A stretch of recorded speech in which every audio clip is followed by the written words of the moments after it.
അപ്പോൾ ഇന്ന് നമ്മുടെ യാത്ര ദുബായിൽ തന്നെ ഫേമസ് ആയ നമ്മുടെ ഡേ ടുഡേയിലേക്കാണ്. എന്തിനാണ് ഡേ ടുഡേയിൽ പോയെന്ന് പറഞ്ഞാൽ ചെറിയൊരു തവ വാങ്ങിക്കാൻ വേണ്ടി പോയതാണ്. പക്ഷേ തവ വാങ്ങിക്കാൻ പോയാലും അവിടെ മൊത്തം നോക്കി എന്തെങ്കിലും ഇനി വാങ്ങിക്കാനുണ്ടോ എന്ന് നോക്കാതെ അവിടെ നിന്ന് പോരുന്നത് ശരിയല്ലല്ലോ. അങ്ങനെ അവിടെ മൊത്തം കറങ്ങി കിടന്നു. അവിടെ അത്യാവശ്യം എന്നല്ല, അവിടെ എല്ലാ സാധനങ്ങളുണ്ട്, അവിടെ ഇല്ലാത്തതായിട്ട് ഒന്നുമില്ല. അവിടെ ഞാൻ ഡ്രസ്സ് ഒഴികെ ബാക്കി മിക്ക സാധനങ്ങളും ഞാൻ അവിടെ നിന്ന് വാങ്ങിക്കാറുണ്ട്. ഡ്രസ്സ് മാത്രം ഞാൻ അവിടെ നിന്ന് വാങ്ങിക്കാറില്ല. എന്താ കാര്യമൊന്നും എനിക്കറിയില്ല. അത്യാവശ്യം വേണ്ട ബോട്ടിൽസ്, യൂട്ടൻസിൽസ്, എന്താ പറയുക, കിച്ചണിലേക്ക് ആവശ്യമുള്ളതും നമ്മുടെ വീട്ടിലേക്ക് ആവശ്യമുള്ളതുമായ പല സാധനങ്ങളും യു എയിൽ ഡേ ടു ഡേയിൽ പോകാത്ത ഒരു പ്രവാസി പോലും ഉണ്ടാവില്ല എന്നുള്ള കാര്യം ഉറപ്പാണ്.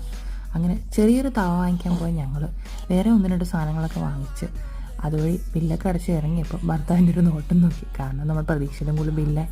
പിന്നെ പോട്ടെ, ഞാനത് ഗവനിക്കാതെ അവിടെയുള്ള ചെടികളൊക്കെ സൗന്ദര്യമൊക്കെ നോക്കി ഇങ്ങനെ നടന്നു. പിന്നെ അവിടെ നോക്കിയപ്പോൾ അവിടെ ഗ്രോസറീസ് ഉണ്ടായിരുന്നു. പക്ഷെ നമ്മളതൊന്നും അവിടെ നിന്ന് വാങ്ങിയില്ല. നമ്മൾ അത്യാവശ്യം കുറച്ച് സാധനങ്ങളൊക്കെ വാങ്ങിച്ച് ബില്ലും നോക്കി